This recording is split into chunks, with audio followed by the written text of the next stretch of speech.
Bugün kitabxanamıza yenicə daxil olmuş, müəllifi Norveçli jurnalist Åsne Seierstadın olduğu Kabildə bir kitabçı adlı əsərin ərsəyə gəlməsi haqqında kiçik bir məlumat verəcəyim.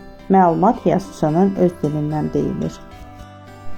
2001-ci ilin noyabr ayında Kabilə gələndə Sultan xan ilk tanış olduğum insanlardan biri idi.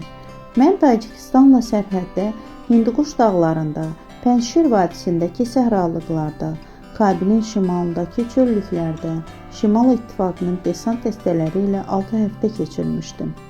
Talibanla mübarizənin şahidi olmuş, cəbhədə daş döşəmələrdə, qazmalarda yatmış, böyük maşının kuzovunda, zirehli maşınlarda, at belində ya da piyada uzun yol getmişdim. Taliban rejimi süqut etdikdə Şimal İttifaqının desant dəstələri ilə Kabilə getdim. Bir kitab dükkanında səliqəli görünüşü olan çal saçlı bir kişi ilə qarşılaşmışdım.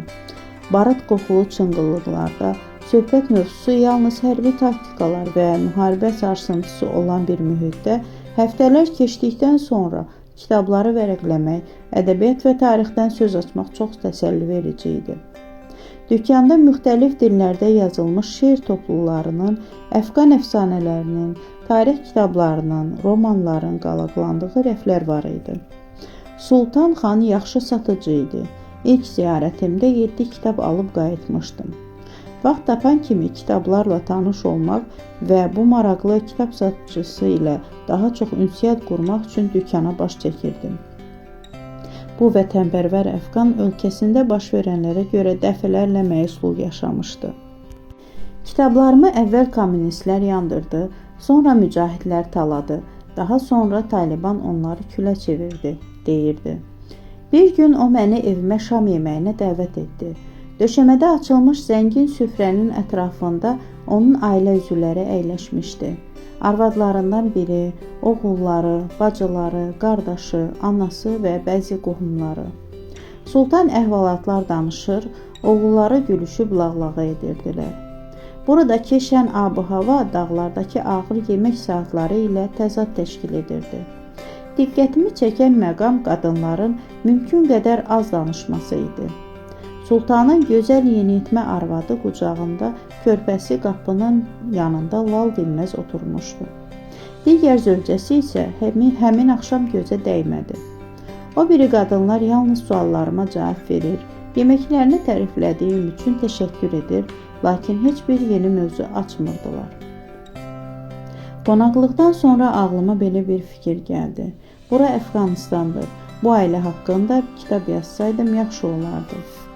Növbəti gün sultana baş çəkmək üçün dükkana getdim. Ona ideyam haqqında danışdım. Çox sağ ol dedi. Amma gərək sizin evinizdə qalım dedim. Qapım üzünə həmişə açıqdır. Həmişə yan-yörənizdə olmalı, sizinlə adətlərinizə uyğun yaşamalıyam. Sənin zövcələrin, bacıların, oğullarınla birgə dedim.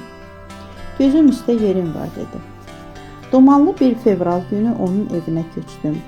Özümlə yalnız kompüterimi, qeyd dəftərimi, qələmlərimi, peyki telefonumu, paltar və ayaqqabılarımı aparmışdım. Qalan əşyalarım Özbəkistanda itqat olmuşdu. Məni mehribancasına qarşıladılar, qucaq açdılar. Verdikləri Əfqan paltarlarında özümü daha yaxşı hiss edirdim. Döşəmədə Leylanın yanında yatmaq üçün mənə bir döşək verdilər və qayğıma qalmağı ona həvalə etdilər. Sən mənim balaca balamsan, sənin qeydinə mən qalacağam. Onlarda qaldığım ilk gecə 19 yaşlı Leyla mənə dedi. Hər dəfə ayağa qalxmaq istəyəndə o məndən qabaq sıçrayırdı. Sultan ailəsinə istədiyim hər şeyin dərhal yerinə yetirilməsini tapşırmışdı. Sonradan öyrəndim ki, təlimata əməl etməyənlər üçün cəzalar nəzərdə tutulmuşdu. Tez-tez mənə çay, yemək gətirirdilər. Tədricən ailənin həyat tərzinə öyrəşmişdim. Artıq mən sual verəndə yox, özləri istəyəndə danışırdılar. Qeyd dəftərim heç də həmişə əlimin altında olmurdu.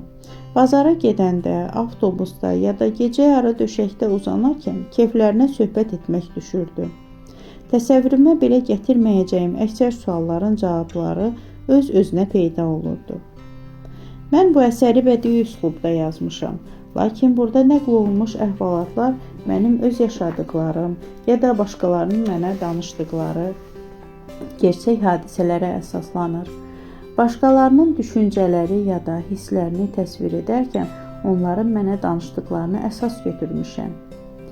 Evdə, Pişəvər və Lahorda, ziyarətgahda, bazarda, toyda, hamamda, məktəbdə, Təhsil Nazirliyində, polis məntəqəsində, həbsxanada baş verən hadisələrin çoxuna özüm şahidlik etmişəm. Cəmilənin başına gələnlər, Rəhimullahın məkirli hərəkətləri, Mənsurun qız dostları ilə dükanda görüşməsi başqaları tərəfindən mənə nəql edilib. Əziz oxucular, əsərdə hadisələrin necə cərəyan etdiyini bilmək istərdinizmi?